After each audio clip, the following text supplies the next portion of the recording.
आज जो हमने डिस्कशन लिया है, डिस्कशन का टॉपिक है वो स्पोकन इंग्लिश से रिलेटेड है। बहुत से स्टूडेंट्स और वर्किंग प्रोफेशनल नॉर्मली उनकी ये शिकायत होती है कि उनसे इंग्लिश में कॉन्वर्सेशन प्रॉपरली नहीं होता है, क्योंकि वो उस माहौल में नहीं रहे होते हैं जहां उनको इंग्लिश का एक्सपोजर ज्यादा से ज्यादा होता है, तो उनको बोलने में थोड़ा हेजिटेशन होता है।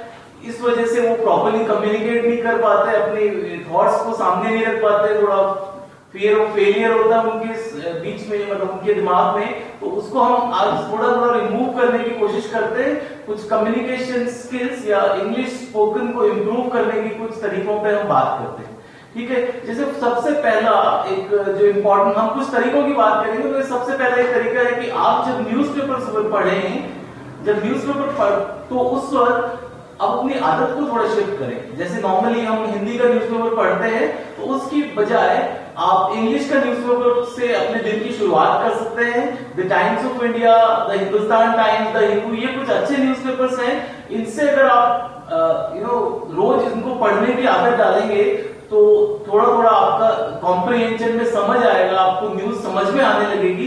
तो इसको एक रेगुलर हैबिट बना लीजिए, और उसी टाइम पे जैसे आपने इंग्लिश का न्यूज़पेपर पढ़ लिया, तो जो मुश्किल वर्ड्स हैं उनको आप एक पेपर पे नोट कर सकते हैं, और ग्रामर के साथ उनका हिंदी में अनुवाद करके भी आप देख सकते हो। तो धीरे धीरे आपका वोकैबुलरी भी इंप्रूव होना शुरू हो जाएगा, और ये आदत आपकी हिंदी के न्यूज़पेपर की छूटने लगेगी। आपको इंग्लिश का न्यूज़पेपर से न्यूज समझ आने लग जाएगी। तो वो भी एक बहुत बड़ा अचीवमेंट है, एक फर्स्ट प्रोसेस के फर्स्ट स्टेप के तौर पे हम इसको मान सकते हैं।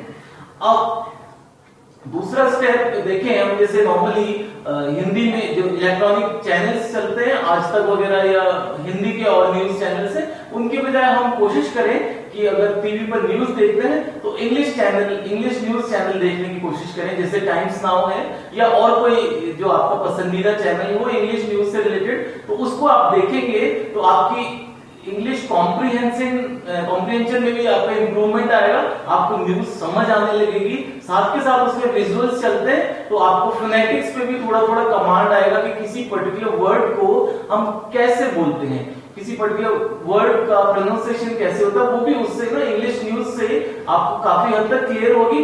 या आप देख सकते हैं कि कुछ डॉक्यूमेंट्रीज, जैसे डिस्कवरी पे डॉक्यूमेंट्रीज आती हैं, आपके इंटरेस्ट का टॉपिक आ रहा हो तो आप जरूर से उसे देखें, तो इंग्लिश कॉम्प्रिहेंशन में आपको बहुत ज्यादा उससे फर्क पड़ सकता है। अब देखिए, एक जैसे हम नॉर्मली एंटरटेनमेंट के लिए मूवीज देखना पसंद करते हैं, तो उस एंटरटेनमेंट को अगर हम इंग्लिश मूवीज की तरफ कन्वर्ट करें, मान लीजिए इंग्लिश मूवीज हम देखना शुरू करें, उसमें एंटरटेनमेंट भी होता है, और अगर मान लीजिए उसमें सबटाइटल्स भी हैं, तो आपको पूरी मूवी ढंग से समझ आने लगेगी। तो आप कोशिश करिए कि इंग्लिश मूवीज आप देखना शुरू करें, आपके इंटरेस्ट के अकॉर्डिंग। मान लीजिए जिस भी तरह का आपको लव स्टोरी पसंद है, या जिस भी तरह की मूवी आपको देखना पसंद है, आप देख सकते हैं। तो उसमें सबटाइटल्स भी रहते हैं, तो आपको मान लीजिए जहां क्लैरिटी नहीं है, तो सबटाइटल्स की वजह से आपको पूरा मूवी समझ आएगा। तो धीरे धीरे आपका इंग्लिश का जो लिसनिंग गियर या लिसनिंग स्किल्स भी आपकी इंप्रूव होंगी, प्रोनाउंसिएशंस आप ढंग से समझ पाएंगे, तो धीरे धीरे आपका कमांड बढ़ता जाएगा उस पे। अब YouTube पे भी बहुत अच्छे मान लीजिए हर तरह के वीडियोस इंग्लिश पे मौजूद हैं।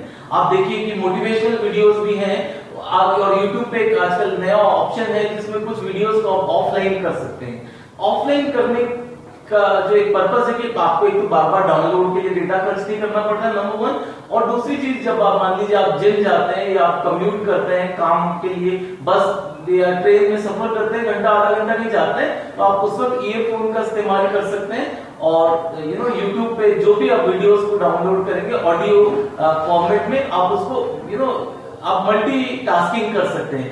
आप ये देख सकते हैं, मतलब आपका जो टाइम है उसका यूटिलाइजेशन भी हो रहा है पूरा, और आपकी इंग्लिश की स्किल्स बढ़ रही है थोड़ी थोड़ी, ठीक है। तो ये भी एक अच्छा तरीका साबित हो सकता है। और एक जो हमने बहुत लोगों से डिस्कशन के बाद एक और कंक्लूजन पे हम पहुंचे हैं कि हमको ना, जैसे नॉर्मली हिंदी मीडियम बैकग्राउंड के लोग या इंग्लिश मीडियम के भी, पहले हम किसी भी इवेंट के बारे में बोलने से पहले या किसी भी टॉपिक के बारे में बोलने से पहले हम पहले उसको हिंदी में सोचते हैं और उसको इंग्लिश में कन्वर्ट करके बोलते हैं।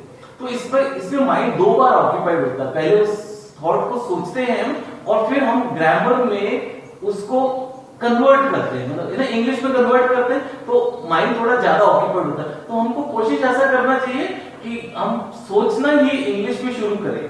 जैसे कि मान लीजिए मुझे अभी कॉलेज जाना है, तो बनिस्पत इसके कि आप सोचिए कि मुझे कॉलेज जाना है, आपको ऐसा सोचना शुरू करना चाहिए कि I have to go to college today.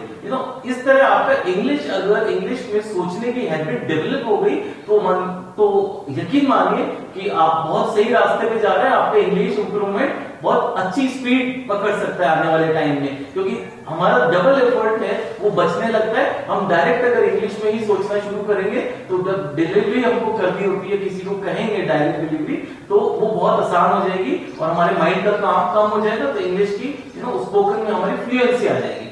अब धीरे धीरे आप वोकैबुलरी बिल्डिंग का भी एक्सरसाइजेस होते हैं। जैसे एक कार्ड लीजिए, जैसे कार्ड्स आते हैं, कार्ड के एक तरफ आप वोकैबुलरी लिखिए, उसके पीछे आप मीनिंग लिखिए। तो ऐसे दिन में आप आदत डालिए कि 10-15 रोज नए वोकैबुलरी के वर्ड्स को सीखें और उनको अपनी लैंग्वेज में यूज करें। इसी तरह ग्रामर से रिलेटेड भी आप जो भी ग्रामर्स हैं, ग्रामर के में यूसेज हैं, टेंसेज हैं, ये सब भी थोड़ा थोड़ा बिल्ड करते रहेंगे तो आप ग्रामेटिकली भी आप करेक्ट बोलना शुरू करेंगे। आपका वोकैबुलरी भी इंप्रूव होगा और ग्रामर के साथ साथ वो भी इंप्रूव होना शुरू हो जाएगा। अब एक इंपॉर्टेंट चीज ये है कि आप देखिए, इसको एक रूल मान के चलिए कि आपको जल्दी इंग्लिश बिल्कुल नहीं बोलना है। चाहे आप धीरे इंग्लिश बोलिए, सामने वाला मान लीजिए बहुत तेजी से फ्लुएंटली इंग्लिश बोल रहा है, लेकिन आप अगर इतना कंफर्टेबली तेज नहीं बोल सकते तो आप धीरे बोलिए, सही बोलिए। गलत बोल के तेज बोलने के चक्कर में आप गलती कर बैठेंगे तो उससे कुछ फायदा नहीं होगा।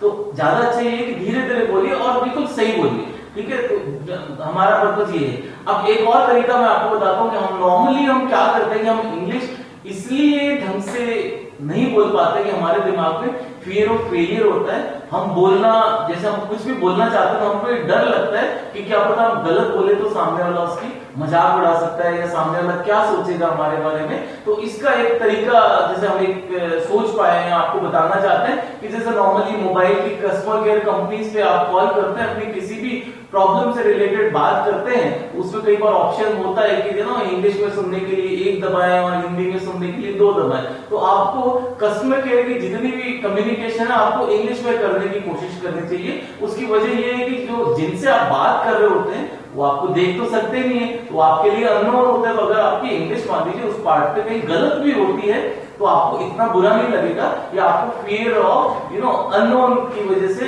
मतलब फियर ऑफ फेलियर की वजह से आप ऐसा नहीं कि आप इंग्लिश बोलने से रुक जाएंगे, तो थोड़ा थोड़ा आप में कॉन्फिडेंस आएगा। या कई बार आप जैसे शॉपिंग के लिए जाते हैं किसी भी मॉल में, तो जहाँ पे कस्टमर या काउंटर पे जो कस्टमर केयर होता है वहां आप जाके इंग्लिश में बात करने की कोशिश कर सकते हैं कि ये प्रोडक्ट कितने का है। इस जो भी हम नॉर्मली क्वेरीज होती है वो, क्योंकि वो लोग होते हैं अननोन लोग होते हैं, उनके सामने आप थोड़ा कंफर्टेबली ज्यादा अच्छे तरीके, और वो क्योंकि आप कस्टमर हो उनके, तो आपकी बात को बहुत तवज्जो के साथ सुनेंगे और आप अगर गलत कुछ बोल भी रहे तो उसको भी वो अवॉइड करके और आपसे अच्छे तरीके से कम्युनिकेट करने की कोशिश करेंगे। तो एक तो ये मोबाइल टेलीफोन वाली जो कस्टमर केयर वाली जगह, और दूसरी ये शॉपिंग वाले एनवायरनमेंट में आप अपने इंग्लिश को इंप्रूवमेंट करने के प्रयास कर सकते हैं। अब आप ये देखिए, एक और तरीका हम ये कह सकते हैं कि जैसे आप अपने आसपास इस तरह के आपके फ्रेंड ढूंढ सकते हैं और ग्रुप बना सकते हैं कि जो जिनका इंग्लिश का लेवल आपके जैसा ही, मान ली वो भी इंग्लिश में इतना अच्छा बोल नहीं पा रहे, कॉन्वर्सेशन उनका इतना प्रॉपर नहीं है, तो आप दोनों आपस में या तीनों आपस में बातचीत करिए। तो उससे मान लीजिए किसी भी तरह की गलती होती है तो वो भी एलिमिनेट हो सकती है, और सब एक ही लेवल के हैं तो एक दूसरे की मजाक उड़ने का भी कोई खतरा नहीं है, क्योंकि आपकी इंग्लिश अगर अच्छी नहीं है, आप बोल नहीं पा रहे हैं ढंग से, तो सामने वाला भी उस हिसाब से इतना अच्छा नहीं बोल पा रहा है, तो आपको भी कॉन्फिडेंस आएगा और उनको भी कॉन्फिडेंस आएगा एक दूसरे को देख के। तो एक ही तरह के इंग्लिश के माइंडसेट या एक ही तरह के इंग्लिश के कॉम्पिटेंस लेवल के लिए अगर आप ग्रुप डेवलप करेंगे तो उसमें आप कॉन्वर्सेशन को रेगुलरली करिए, धीरे धीरे 100% इंप्रूवमेंट आएगा। और एक और तरीका जैसे मैं आपको बताता हूँ कि जैसे नॉर्मली जो नॉन इंग्लिश स्पीकिंग कंट्रीज से हमारे कंट्री में मान लीजिए विजिटर्स आते हैं, टूरिस्ट आते हैं किसी भी प्लेस पे घूमने, जैसे जापानीज टूरिस्ट हैं या जर्मन टूरिस्ट हैं या फ्रेंच हैं या रशियन है, चाइनीज है, वो टूरिस्ट अगर आता है और आप भी मान लीजिए किसी वजह से उनसे इंटरेक्ट करते हैं, तो आपको उनसे ज्यादा इंटरेक्ट करने की कोशिश करनी चाहिए इंग्लिश में। उसका एक रीजन मैं बताता हूँ। उसका रीजन ये है कि जैसे आपकी प्राइमरी लैंग्वेज हिंदी है और उनकी प्राइमरी लैंग्वेज उनकी भी जर्मन या फ्रेंच या रशियन या चाइनीज है, उनकी भी सेकेंडरी लैंग्वेज इंग्लिश है और आपकी भी सेकेंडरी लैंग्वेज इंग्लिश है, तो उनका कंफर्ट लेवल इंग्लिश पे ऑलमोस्ट वैसा ही है जैसा आपका है। तो आप भी जिस टूटी फूटी तरीके से इंग्लिश बोलेंगे वो भी ऑलमोस्ट उसी तरीके से इंग्लिश बोलते हैं। तो जब आप एक दूसरे से कम्युनिकेट करते हैं उस नॉन इंग्लिश स्पीकिंग कंट्री के किसी भी विजिटर से, तो आप एक दूसरे के लेवल के बहुत करीब होते हैं, तो आप में भी कॉन्फिडेंस थोड़ा आता है अलग से, और उनमें भी उनको तो अच्छा लगता है कि आप अगर उनसे कुछ बात करेंगे, तो इसको भी आप एक अच्छी एक्सरसाइज के तौर पे ले सकते हैं। तो ये नॉर्मली हमने कुछ टिप्स आपसे डिस्कस करी हैं। धीरे धीरे आप इनको अगर काम में लेते रहेंगे और इसको एक रेगुलर हैबिट बना लेंगे, तो आने वाले टाइम में, क्योंकि आपको इंग्लिश इतना ऐसा लगता है कि आजकल हर जगह कॉर्पोरेट लेवल पे भी हर जगह नेसेसिटी सा ही हो गया है, इंडिया से बाहर जाएंगे, इंडिया में रहेंगे तो भी आपको इंग्लिश की जरूरत पड़ने ही वाली है। तो क्यों ना हम धीरे धीरे करके पढ़ाई के साथ साथ या पढ़ाई के बाद भी धीरे धीरे करके रोज 1-8 घंटा दे के धीरे धीरे साल 6 महीने में हमारी इंग्लिश का अच्छा लेवल हम डेवलप कर सकते हैं। तो इसी तरह के हम और भी आपसे वीडियोस शेयर करते रहेंगे। हमारे चैनल को आप लाइक कर सकते हैं और सब्सक्राइब करके और वीडियोस के लिए हम आपको अपडेट भेजते रहेंगे। Thank you, thanks a lot.